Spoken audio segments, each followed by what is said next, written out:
साराय स्वानुभूत्याचकाशते चित्तस्वभावाय भावाय सर्वभावान्तरच्चिदे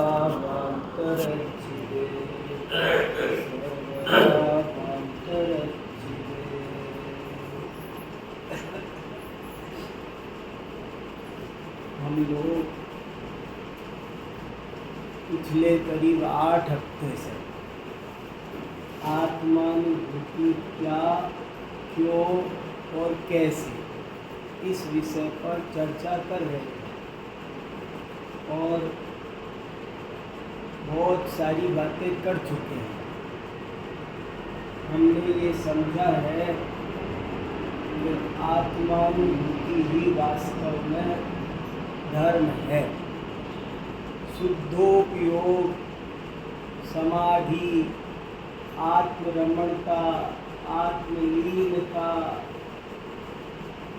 इत्यादि अनेक उसी के पर्यायवाची नाम हैं। वो किए बिना कुछ भी करे, धर्म के क्षेत्र में भी कुछ भी करे तो धर्म का प्रारंभ भी नहीं होता है, और वो करे कोई धर्म का प्रारंभ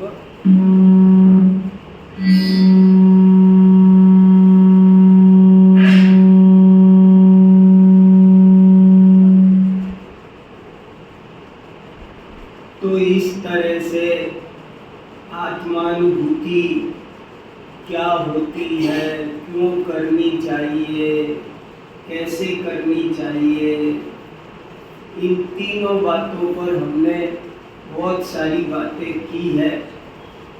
लेकिन अभी मेरा जोर थोड़ा सा इस बात पर है कि आत्मानुभूति कैसे करें आखिर, क्योंकि अपन सब 25 साल से स्वाध्याय कर रहे हैं और बहुत गहराई से कर रहे हैं।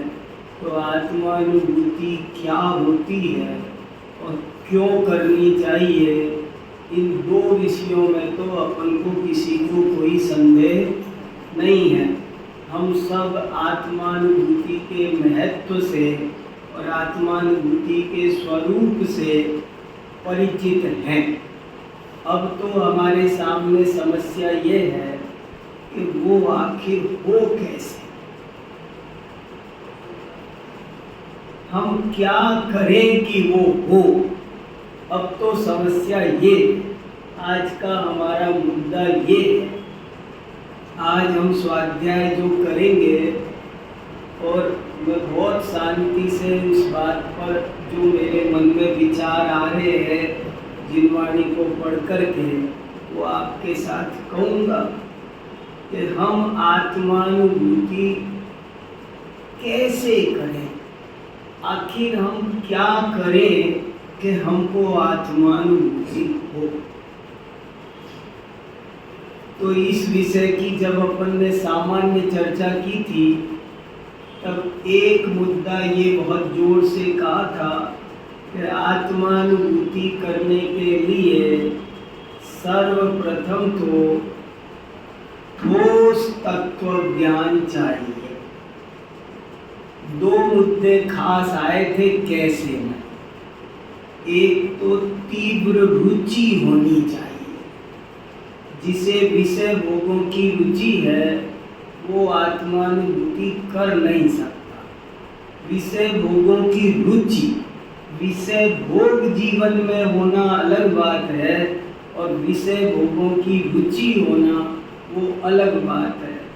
जिसकी विषय भोगों में रुचि है वो आत्मानुभूति नहीं कर सकता है। और ये रुचि कैसे जाए, कैसे आत्मानुभूति हो, तो उसके लिए मैं मेरे संपूर्ण स्वाध्याय का सार ये पहुँचा हूँ, मैं इस निष्कर्ष पर पहुँचा हूँ कि सर्वप्रथम तो ईमानदारी से ठोस तत्व ज्ञान होना चाहिए।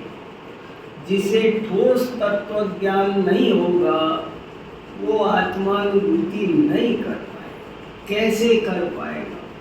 इसलिए आत्मानुभूति के लिए सबसे जरूरी है निरंतर का स्वाध्याय, निरंतर का चिंतन मनन और ईमानदारी से वस्तु स्वरूप की समझ होनी चाहिए।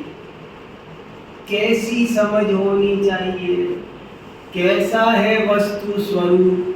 तो देखो, मैं फिर अपनी बात को एक समाचार से शुरू करता हूँ।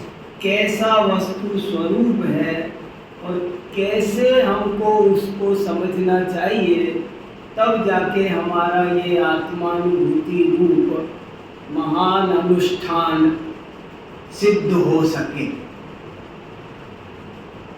अभी हमने हमारी यूनिवर्सिटी में महावीर जयंती मनाई थी और वहाँ बहुत प्रोफेसर्स बैठे थे।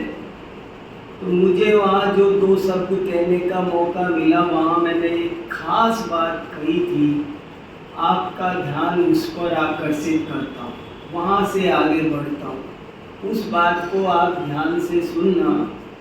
सब जैन जैनेतर प्रोफेसर बैठे थे और मैंने ये कहा था कि वैसे तो भारत महापुरुषों का देश है। यहाँ एक एक गांव में अनेक अनेक महापुरुष पैदा हुए हैं।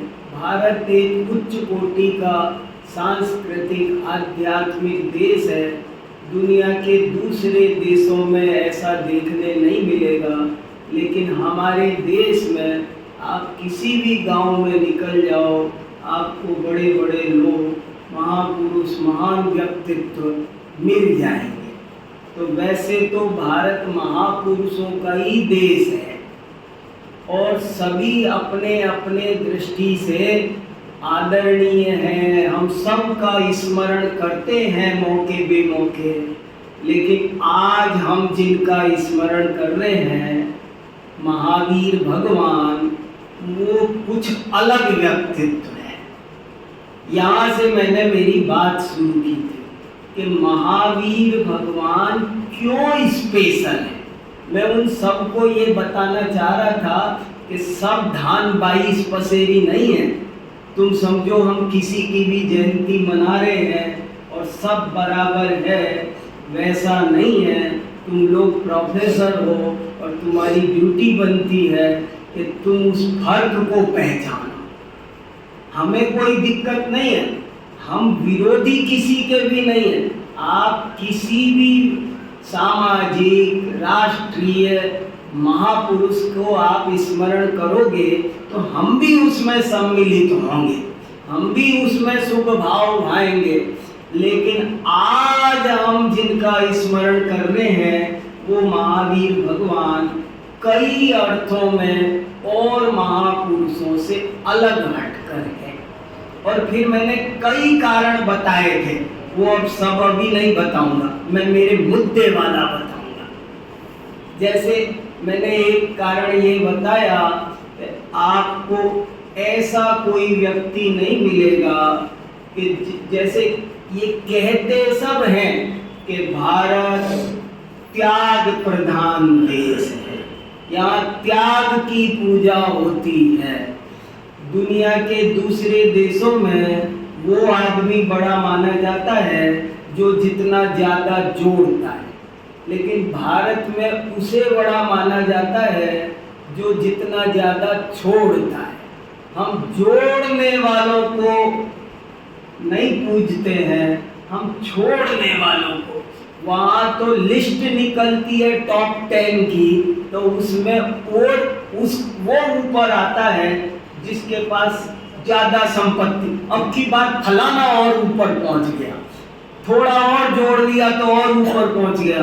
लेकिन भारत में वो बड़ा होता है जो जितना जितना छोड़ता जाता है उतना उतना टॉप पे पहुंचता जाता है।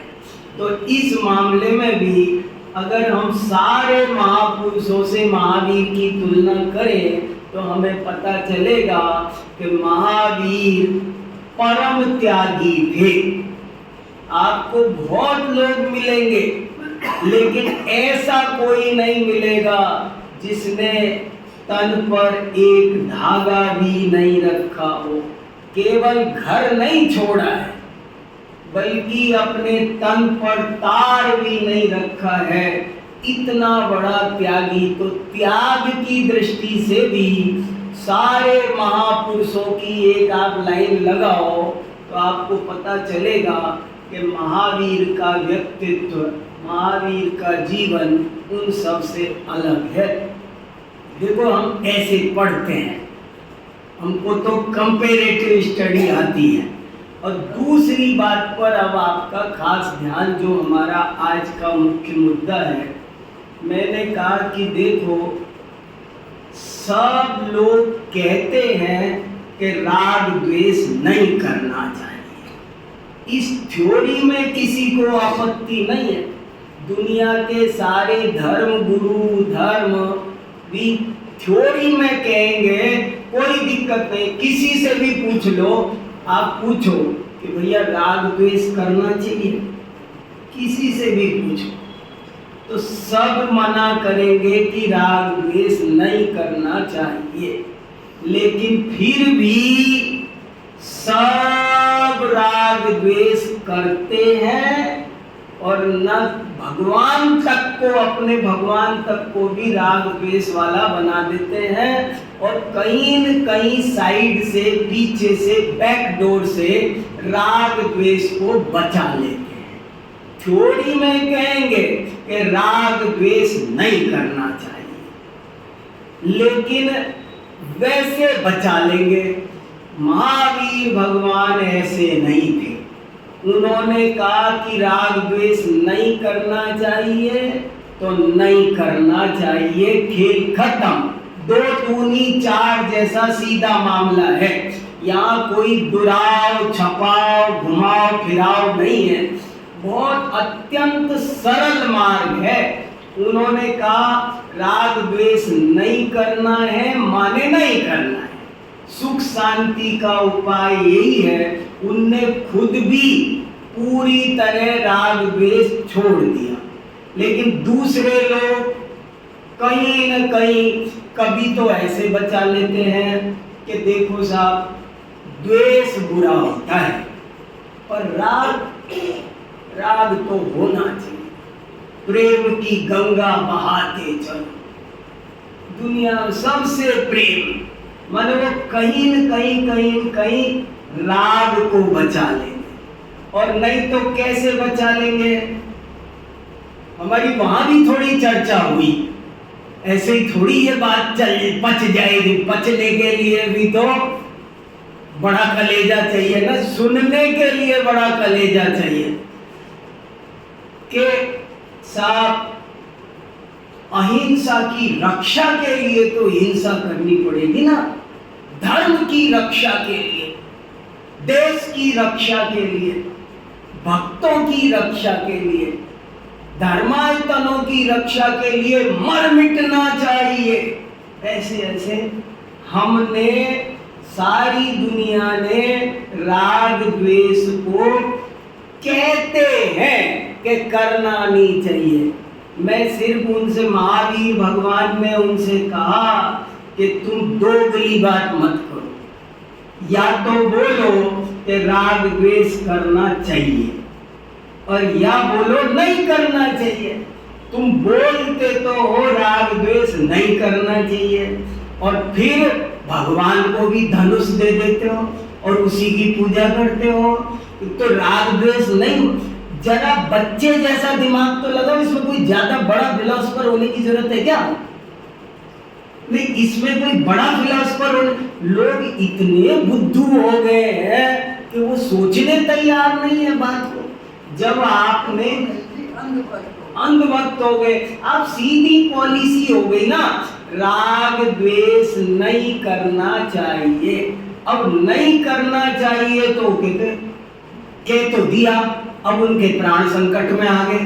वो कह रहे हैं देश की रक्षा कैसे होगी, ऐसे तो हम लुट पिट जाएंगे। साहब कोई आपके घर में घुस जाए, आपकी माँ बहन छेड़े तो आप वितराग होगे, राग द्वेष नहीं करोगे, अरे उसे खत्म कर देंगे। ऐसे जोश भर के बोलते हैं, जो हमारे धर्म पर आक्रमण करे, जो हमारे तीर्थ पर आक्रमण करे, तो आपने तत्व ज्ञान कहाँ हुआ? मैं आपसे सिर्फ ये बात कहना चाहता हूँ कि इतने दिन से अपन स्वाध्याय कर रहे हैं, आपको हमको ये समझ में आ रहा है कि राग द्वेष नहीं करना ही अच्छी स्थिति है। हम करते हैं वो हमारी मजबूरी है, कमजोरी है, हमारा उपचार है, हमारा व्यवहार है। देखो आत्मानुभूति कैसे हो? हमने तो अभी राग द्वेष उपादेय मान रखे। हमें लगता है राग द्वेष नहीं करेंगे तो दुनिया तो नष्ट हो जाएगी, ये तो सब देश लुट जाएगा, परिवार लुट जाएगा। तब तू वीतराग बनेगा कैसे, मुझे बता। जिसने श्रद्धा में ये मान रखा है कि राग द्वेष नहीं करूंगा तो मेरा परिवार नहीं सुरक्षित रहेगा, तो वो उसने तो अपना उपयोग का सारा गार्ड वहां बिठा रखा है, अंदर उपयोग कैसे जाएगा? देखो मेरी बातों को अच्छे से सोचो। मैं इसलिए कह रहा हूं कि आप सब स्वाध्याय करते हैं गहरा, इसलिए मैं ये आप देखो, क्या हम ये कह रहे हैं कि परिवार लुट जाने दो, समाज लुट जाए, ऐसा कह रहे हैं हम, बर्बाद हो जाए देश का नाश? लेकिन वीतरागता कैसे घटित होगी, मुझे सिर्फ ये जानना है आपसे। वीतरागता बनेगी कैसे, ये बता दो। या तो बोलो मत कि वीतराग बनना चाहिए। वीतराग बनना है कि नहीं? जैन धर्म का पहला पाठ है कि नहीं है ये? वीतराग होना चाहिए ना, और होना चाहिए तो कैसे पॉसिबल है, मुझे बताओ। हमने राग द्वेष के बिना ना घर चलेगा, ना समाज चलेगा, ना राष्ट्र चलेगा। ये विश्व राग द्वेष से ही चल रहा है क्या? ये इस विश्व का सारा परिणमन राग द्वेष से ही हो रहा है क्या? नहीं, जिसे हम निराकुलता कह रहे हैं। आत्म को हित है सुख, सो सुख आकुलता बिन कही है। ये दशा क्या है? कौन सी दशा है ये दशा कौन सी है जिसमें हमें कोई आकुलता नहीं है? वो कौन सी दशा है, मुझे बताओ। अगर मुझे परिवार की चिंता करनी है, अगर मुझे समाज की चिंता करनी है, लोगों ने राग द्वेष नहीं करना चाहिए कहकर भी, इसका नाम है मायाचार।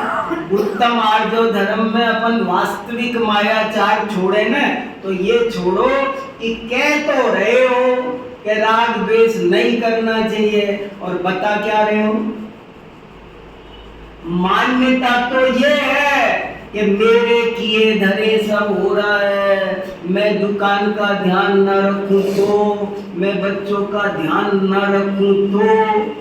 देखो इसी बात पर थोड़ा गहराई से जब हम सोचेंगे, जब हमारी समय, ये कहना चाह रहा हूं आज कि जब हमको ये बात ठोस तत्व ज्ञान कह रहा हूं ना, जब हमको ये बात अच्छी तरह समझ में आएगी कि कहीं भी राग द्वेष करने की किंचित भी आवश्यकता नहीं है, तब ना आपका उपयोग राग द्वेष से हटकर क्षण भर को वीतराग होगा।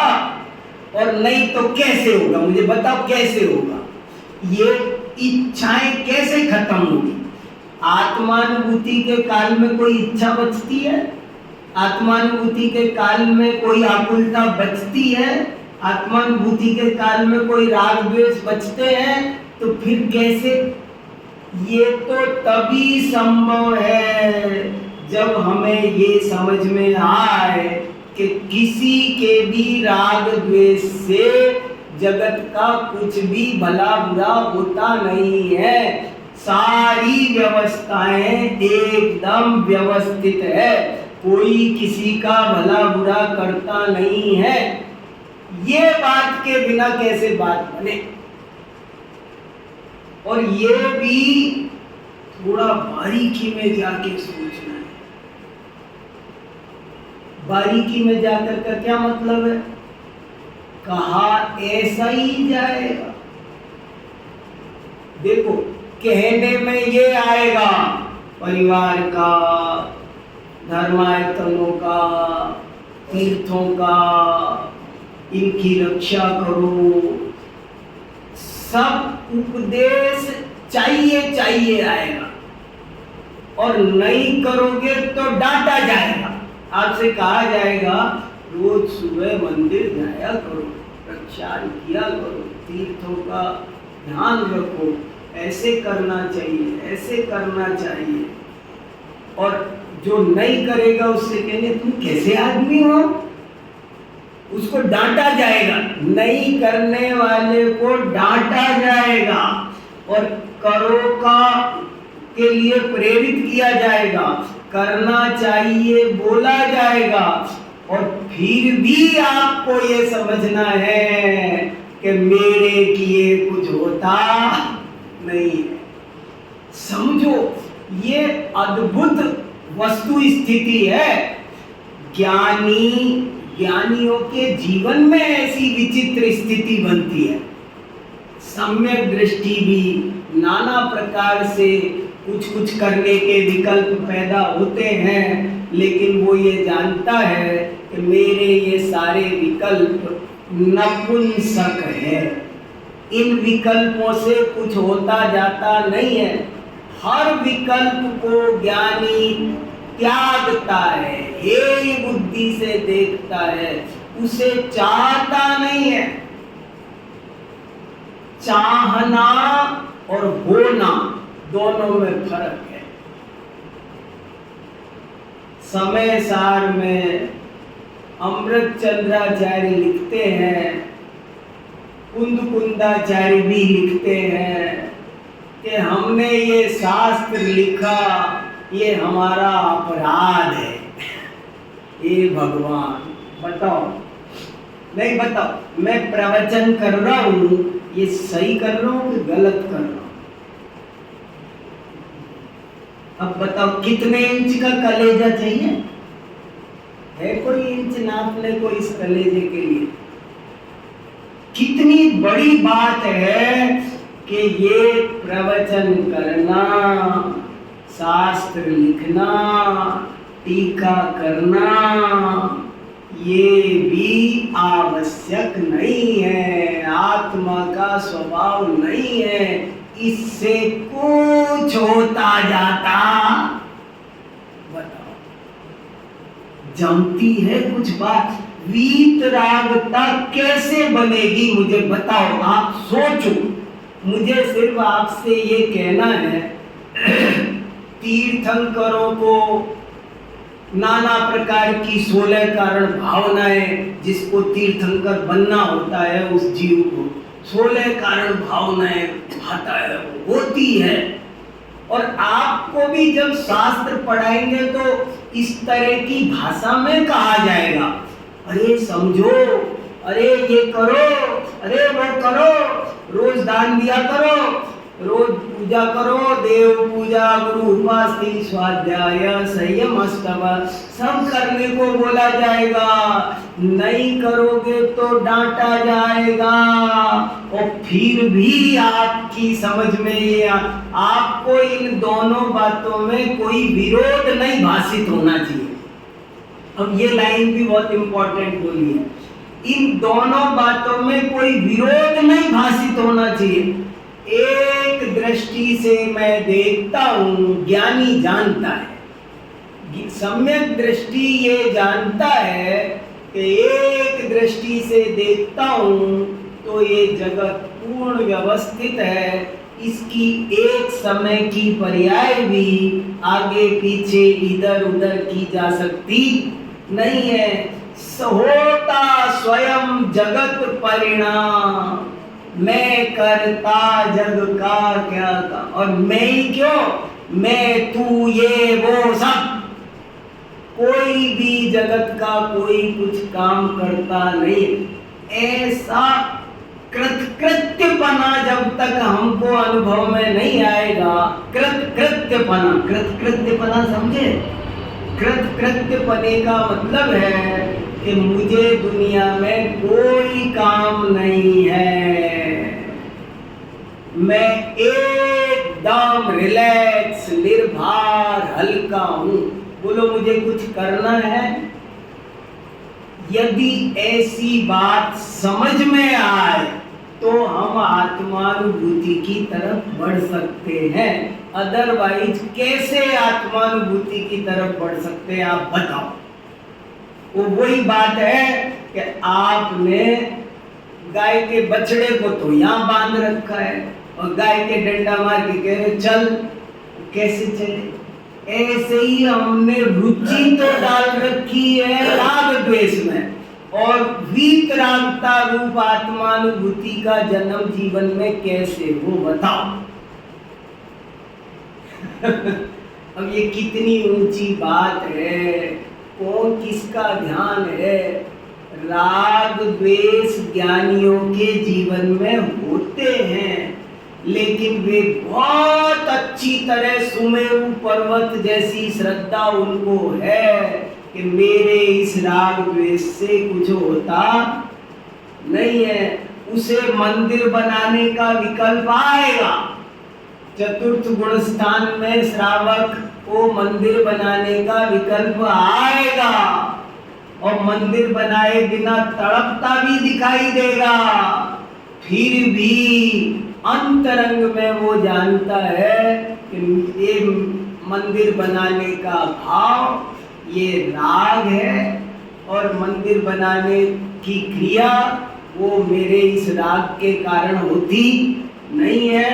वो होना हो तो सब द्रव्य अपनी अपनी योग्यता अनुसार, अपनी अपनी अनंतर पूर्व क्षणवर्ती पर्यायों के अनुसार परिणमित होते जा रहे, बह रहे हैं, नदी की तरह सारे पदार्थ बह रहे हैं, कोई किसको ना रोक सकता।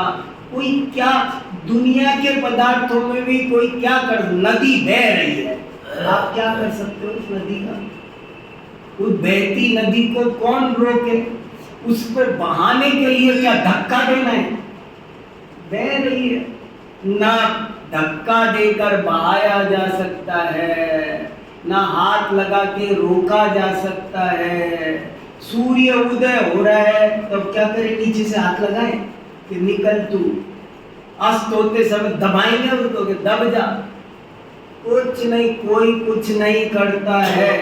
ये बात हमको तत्व ज्ञान के बल पर, स्वाध्याय के बल पर, वस्तु स्वरूप के चिंतन मनन, निष्पक्ष वैज्ञानिक न्याय शास्त्र सम्मत जब हमको निर्णय होगा स्वयं का, तब आत्मानुभूति शीघ्र संपन्न होगी।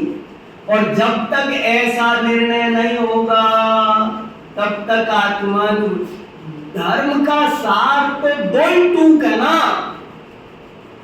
आज आपको समय सार की 150 नंबर की गाथा भेजी है मैंने, और उस गाथा का क्या मतलब है, क्या कह रही है वो गाथा? आपको ग्रुप में आज गाथा भेजी ना, क्या कह रही है वो गाथा? रत्तो बंदधिकम्मं मुञ्चति जीवो विराग संपन्नो, एसो जिणो वदेशो तम्माकं मे सुमारज्जः। देखो भाई, बहुत शांति से विचार करो, मन में कोई डाउट हो, संदेह हो तो उसे खोल रखो मत, चर्चा करो, आपस में समझो, लेकिन दो काम नहीं होने चाहिए। हम कहते रहते हैं सिद्धांत में किसी को दिक्कत नहीं है, लेकिन लोगों ने फिर भी भगवान के भी राग द्वेष बचा के रखे हैं। सब भक्तों की रक्षा कैसे करेंगे? मतलब उनके करने से भक्तों की रक्षा होती है। तो अब उनके वीतरागता, निराकुलता, सुख, शांति जो भी कहो वो कैसे घटित होती है बताओ। जिसके माथे पर ये बोझा है कि मेरे लाखों भक्त हैं और मेरे भरोसे हैं, वो कैसे निराकुल रहेगा। और जो उन्हें परेशान करेगा उससे उसको परेशानी कैसे नहीं होगी। इसलिए वीतरागता की थ्योरी तभी बन सकती है, वीतरागता की अवधारणा तभी सिद्ध हो सकती है जब जगत के सभी पदार्थ अपने अधीन, जगत का हर पदार्थ स्वाधीन हो, अपने सटकारक से परिणमन होता हो। प्रवचन सार गाथा 16 में लिखा है कि हर पदार्थ स्वयंभू है, अपना करता है, अपना कर्म है, अपना करण है, अपना संप्रदान है, अपना अपादान है, अपना ही अधिकरण है। तब वो निर्भर होके अपने उपयोग। आप कैसे जम सकते हो ऐसे, मुझे बताओ। अगर दूध उफन रहा है तो कैसे जाओगे, कैसे अंदर जा सकते हो। सबसे बड़ी समस्या आत्मानुभूति नहीं होने का मूल कारण ये है, हमारे माथे पर बोझा है, हमको चिंता है, हमको कुछ ना कुछ ढेर काम पड़े हैं भाई। लोग कहते हैं तुम तो ठल्ले हो, हमें तो बहुत काम पड़े, हम क्या खाली हैं। तो ठीक है भाई, तू खाली नहीं है तो तू देख ले दुनिया में, ये तो ठल्लों का काम है।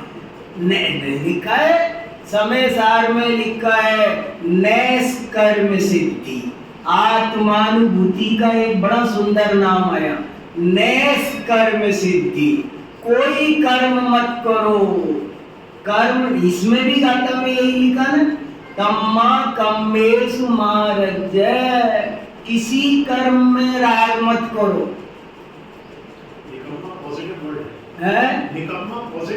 पॉजिटिव वर्ड है, बुरा नहीं है। गजब है साहब। अरे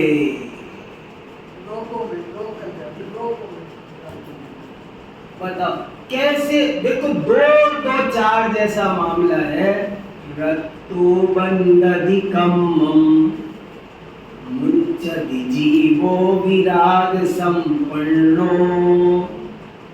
एसो जिनो वदेशो कम्मा कम्मेषु मा रज्जः। राग करोगे, अब राग के पेट में द्वेष भी ले लेना, ये भी बड़ी बात है जैन दर्शन की। मैंने कहा महावीर भगवान ने सब अहिंसा, परिग्रह, सब में राग को डंडे मारे, राग को हेय कहा है, क्योंकि यदि राग हेय हो गया, ये समझ में आ गया, तो द्वेष तो हेय अपने आप समझ में। राग नहीं बचेगा तो द्वेष बच नहीं सकता। द्वेष की मम्मी तो राग है, द्वेष तो पैदा राग से होता है। जिसे कहीं राग नहीं है उसे कहीं द्वेष भी नहीं हो सकता है। इसलिए राग के पेटे में सब ले लेना। अगर राग ही नहीं है तो क्रोध कहाँ है, मान कहाँ है, माया कहाँ है, लोभ कहाँ है। राग ही नहीं है तो सब काम खत्म। इसलिए वीतरागता का सिद्धांत जैन धर्म में ही घटित होता है। भगवान महावीर ने ये बात कही, और न केवल कही, उन्होंने कहा ये ही सुख शांति का उपाय है। अब इसको कहते सब है लेकिन मानते नहीं है।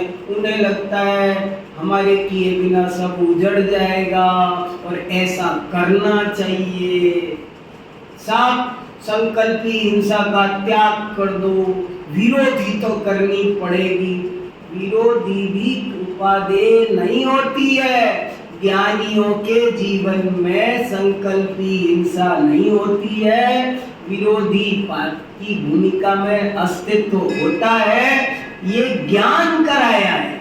शास्त्रों में किस किस भूमिका में क्या क्या होता है, मुनिराज 5 समितियां पालते हैं, लेकिन मेरे पालने से समितियां पल रही है और मेरे चलने से जीव बच रहे हैं, ऐसी कोई मान्यता उनके अंदर होती।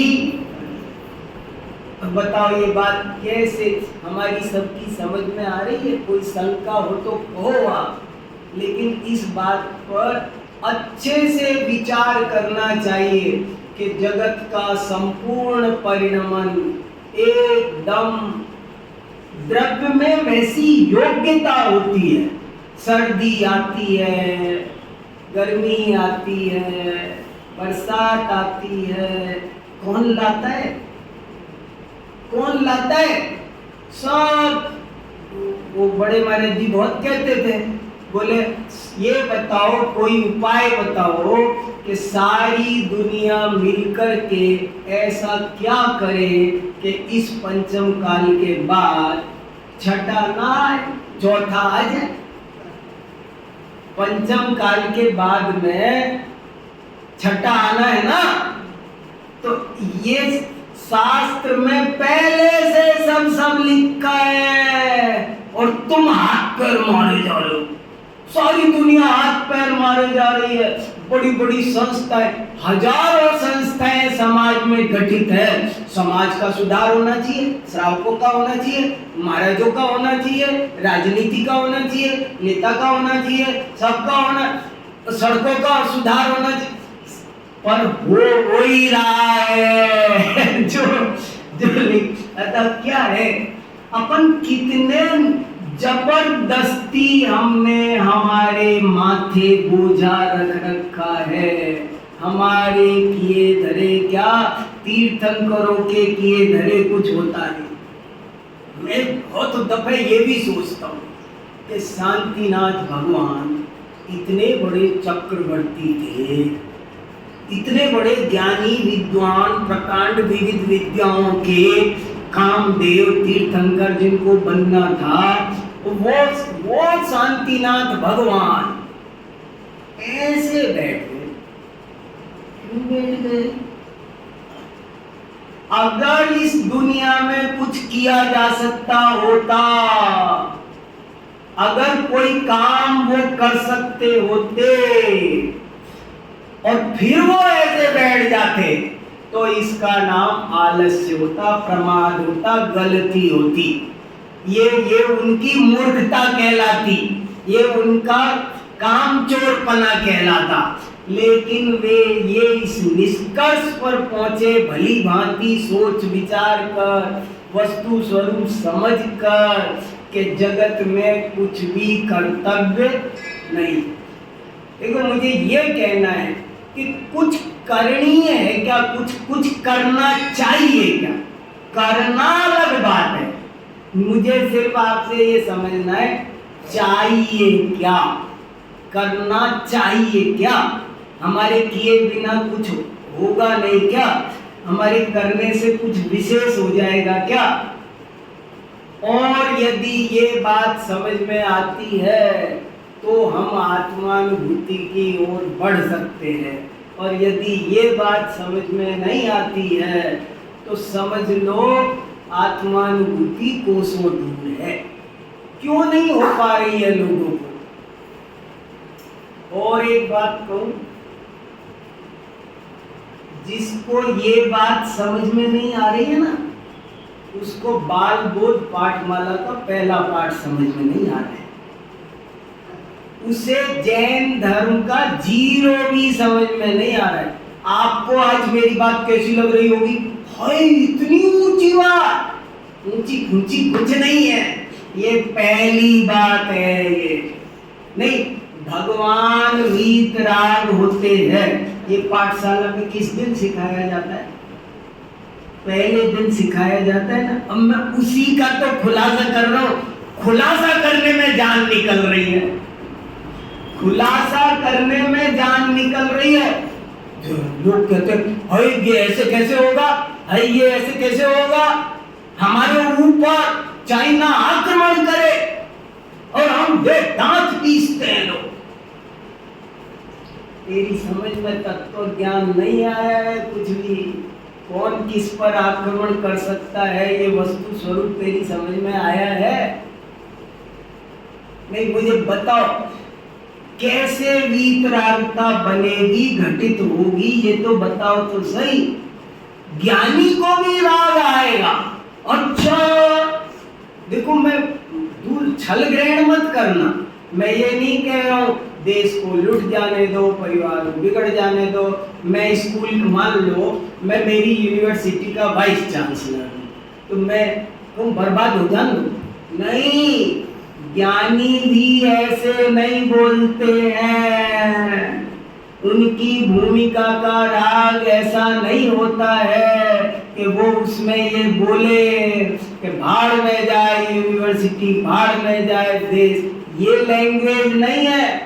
पूरे दायित्वों को निभाते हुए भी, पूर्ण नैतिक होते हुए भी, एक आदर्श नागरिक होते हुए भी, मेरी इन बातों को जोड़ना, दोनों को गड़बड़ मत करना। कोई कई इन बातों से वो ये निकाले इसका मतलब वो बड़ा गैर जिम्मेदार आदमी होगा। ऐसा नहीं है।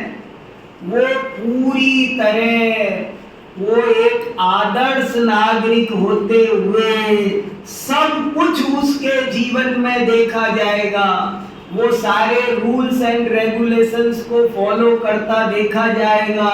अपनी भूमिका अनुसार सारे दायित्वों को बढ़िया से बढ़िया निभाता होगा। वो मंदिर बनाने के लिए कितना उत्साहित दिखेगा, आप कल्पना नहीं कर सकते हैं। मुनिराज के आहार के लिए कैसे वो इंतजार करेगा, कैसे सब करेगा। सब कुछ उसके जीवन में होते हुए भी वो ये जानता है, मानता है कि कुछ भी इस जगत में वास्तव में कर्तव्य नहीं है। होता स्वयं जगत परिणाम। लाख है। अब देखो ना, यही तो 70 साल के हो गए सब लोग, 60-70 साल के, लेकिन अभी भी जो चीज है वो नहीं। आप लोग बोलो, सोचो। मुझे तो, मैं तो देखो रात और दिन इस विषय पे सोच रहा हूँ, पढ़ रहा हूँ, और मुझे ये समझ में आ रहा है कि हर पदार्थ की अपनी योग्यता होती है और हर पदार्थ अपनी योग्यता अनुसार परिणमन करता है। यदि किसी के किए कुछ होता हो तो वीतरागता बनती नहीं है, बेटा, कंसेप्ट ही नहीं बनेगी। इसको डिलीट कर दो, काट दो शास्त्रों में से सब जगह से। वीतरागता वीतरागता हटा दो, वीतरागता नहीं बचती। क्या कह रहे थे? मतलब आजकल ना ये YouTube वगैरह सुनते हैं ना, तो मतलब दिमाग बहुत कंफ्यूज होता रहता है कि क्या। ज्ञानियों को भी अपनी भूमिका अनुसार नाना प्रकार के विकल्प आते हैं और उन विकल्पों के अनुसार उनके जीवन में भाग दौड़ भी देखी जाती है। बेटी की शादी करनी है, बेटे की करनी है, उस तरह के विकल्प भी आते हैं। तदनुसार भागा दौड़ी भी होती है। भरत चक्रवर्ती दिग्विजय के लिए निकला हुआ है, क्या चल रहा है दिन भर, लेकिन 1 मिनट को आंख बंद करता है तो सिद्ध सिलापी दिखाई देती है, परम वीतरागता दिखाई देती है। क्या है? सब विकल्प आएंगे।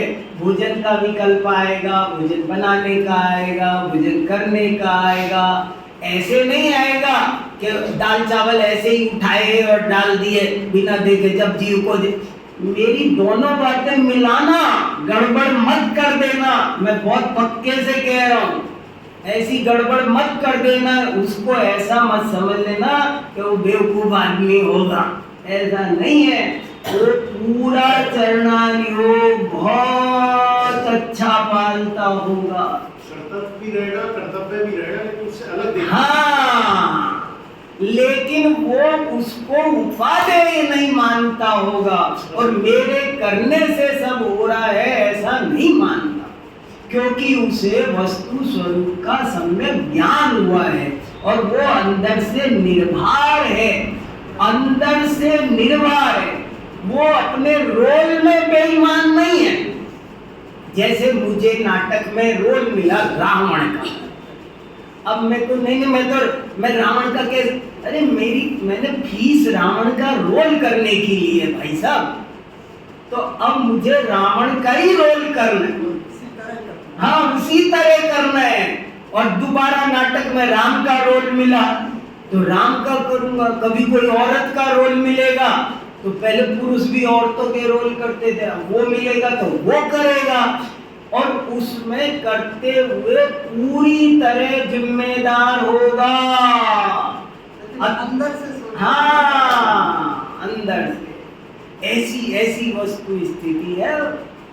और वो अब मैं कह रहा हूं होगा, अब आप इसमें से निकाल लोगे, अच्छा इसका मतलब होना चाहिए, ये भी होना चाहिए, फिर आपने चाहिए निकाल लिया। मुसीबत ये है, हम क्या उपदेश दे रहे, हम आपको बात बता रहे हैं कि उसकी भूमिका में ऐसा ऐसा हो जाता है, से वो भी होता है, लेकिन वो चाहिए, ये चाहिए कट करो, चाहिए नहीं। अगर चाहिए तो आत्मानुभूति नहीं हो सकती है। आत्मानुभूति तो तभी हो सकती है जब हमको ये ठोस तत्व ज्ञान हो कि सब जगत अपने अपनी योग्यता अनुसार परिणमित करता है, उसमें मेरा किंचित भी कोई आवश्यकता, दखलंदाजी, हस्तक्षेप नहीं है, तब हमारा उपयोग अपने में जा सकता है। ठीक है, और किसी को कुछ कहना है?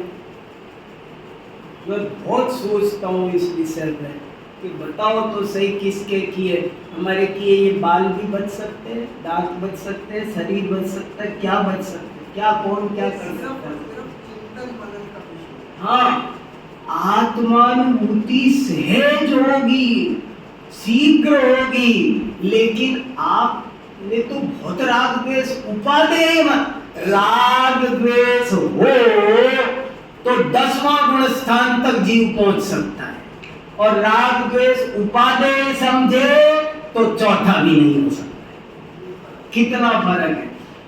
कर्तापना करते सब काम, मुनिराज भी काम करते हैं, आचार्य होते हैं, वे संघ का सारा अनुशासन प्रशासन देखते हैं, उसमें कितना टाइम डिवोट करते हैं, सब करते हैं, शास्त्र भी लिखते हैं, शास्त्रों की रक्षा की धरसेनाचार्य को भी चिंता हुई, हे राम चिट्ठी लिखकर महिमा नगरी में भेज रहे हैं, वो 2 शिष्य बुला रहे हैं, पढ़ा रहे हैं, और अंदर में जानते हैं कि ये सब मेरा काम नहीं, मेरे करने से ये सब होता नहीं। आत्मानुभूति ही सर्वोत्तम कार्य है, वीतरागता ही उपादेय है, वही कर्तव्य है। ऐसा ज्ञानी अंदर से सब जानते हैं, ये अपन जाने तो हम आत्मानुभूति कर सकते हैं। चलो।